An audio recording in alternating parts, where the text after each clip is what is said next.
సోదరులకు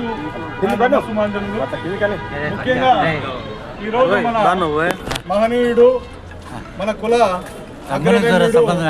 శ్రీకృష్ణదేవరాయల గారి జన్మదినాన్ని పురస్కరించుకొని ఆయన యొక్క గొప్ప అనుభూతులను మనం స్మరించుకుంటూ ఈరోజు ఆయనకు మనము శుభాకాంక్షల అందరికీ తెలుపుకుంటూ ఈ ఉత్సవాన్ని జరుపుకోవడం జరుగుతోంది.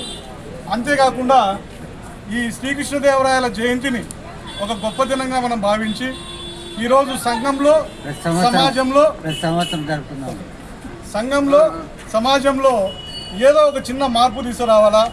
ఆ మార్పు ఆ రోజు ఆయన శ్రీకారం చుట్టి 400 సంవత్సరాల తర్వాత మళ్ళా మనం ఆయన స్ఫూర్తిగా తీసుకొని ఈరోజు సమాజంలో పట్టి పీడిస్తున్నటువంటి ప్లాస్టిక్ భూతం, ఈ ప్లాస్టిక్ భూతం అంటే చివరిగా నాకున్న ఒక చిన్న బాధ, ఒక 1/4 kg వస్తువు ఏదైనా కొన్నా కూడా ఒక ప్లాస్టిక్ కవర్ మీద ఆధారపడి ఉన్నాం మీరు. ఈ రకంగా ప్రతి ఒక 1/4 kg వస్తువుకు మనం ప్లాస్టిక్ కవర్ వాడుతూ పోతే ఈ భూమి మీద మట్టి అనేది కనపడదు. చివరికి ఏముంటుందిరా అంటే ప్లాస్టిక్ కవరే ఉంటుంది. అంటే రేపు ఒక వ్యక్తి చనిపోతే 6 అడుగులు గుంత తీసి పూడ్చడానికి ఏముంటుందిరా అంటే ప్లాస్టిక్ కవర్లు ఉంటాయి, మట్టి కనపడదు.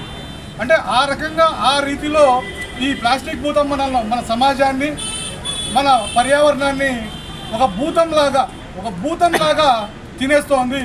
కాబట్టి ఇక్కడ ఈ మహనీయుని జన్మదినాన్ని పురస్కరించుకొని మనం కూడా సమాజంలో ఒక చిన్న మార్పు కోసం మన వంతు సహకారంతో మన అందరి పెద్దల సహకారంతో ఈరోజు మనము ప్లాస్టిక్ కవర్ను వాడద్దు, చేతి సంచి మాత్రమే ముద్దు అనే ఒక నినాదాన్ని తీసుకొని శ్రీకృష్ణదేవరాయల గారి స్ఫూర్తిగా తీసుకొని ఒక చిన్న మార్పు కోసం, ఈ చిన్న మార్పే పెను మార్పై 10 మందిలో ఆలోచన చేసి ఈ ప్లాస్టిక్ అనేది కనపడకుండా ప్రతి ఒక్కరిలో ఒక అవేర్నెస్ తీసుకురావాలని ఈరోజు వీలైనంత వరకు ప్లాస్టిక్ కవర్ను వాడకుండా, అది కాదు మొట్టమొదటిగా ఎక్కడ స్టార్ట్ అవుతుందంటే వాడే వాళ్ళలో మార్పు రావాలి, వాడే వాళ్ళలో దీనివల్ల వచ్చే నష్టం జరగాలి. ఒక ప్లాస్టిక్ కవర్లో టీ పార్సల్ తీసుకొని ఇంటికి పోతున్నాం, ఆ ప్లాస్టిక్ కవర్లో ఉన్నటువంటి విషయాలు వెంటనే ఆ టీలోకి కలిసిపోతున్నాయి. మనకు తెలియకోకుండా ఒక పెద్ద క్యాన్సర్ అనే భూతం మనల్ని వెంటాడుతోంది, మనకు ఎవరికి తెలియదు ఈ విషయం. కాబట్టి ప్రతి వస్తువు ఉపయోగించేటప్పుడు వీలైనంత వరకు ప్రతి ఒక్కరూ ఇంటి నుంచి ఒక చేతి సంచి తీసుకుని బయటికి రావాల్సిందిగా నేను చేతులు జోడించి ప్రతి ఒక్కరిని